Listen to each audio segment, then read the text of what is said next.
machine. Weighs about 1.9 kgs, so we'll call it as 2. That's right up. Need to measure the. So the stock exhaust weighs about 4 kgs, I guess. So after a bit of changes to the exhaust, we made it a lot quieter.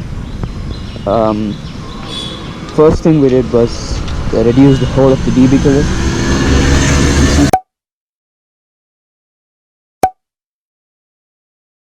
The hole of it right now, and then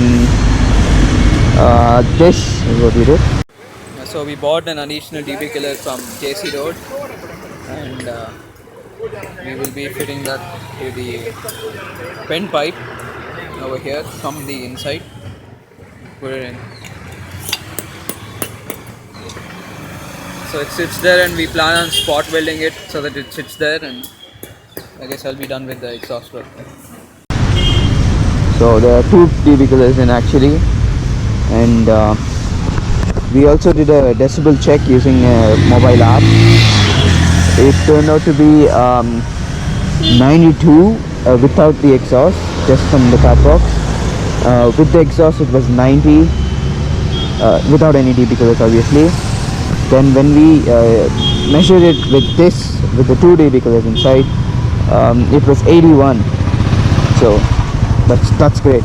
The rule is, according to the rule, it's 82, and it's 81 now, so there won't be any core problem. Plus it's really pleasant right now. It's not that loud, it's deep. It gets louder when I need it, when I rev it up, yeah. So it's perfect right now actually. I really like it. I mean, I'm satisfied. I think that's about it. Get on with the sound now. As usual, I cut the mic over there, set the oil level as well.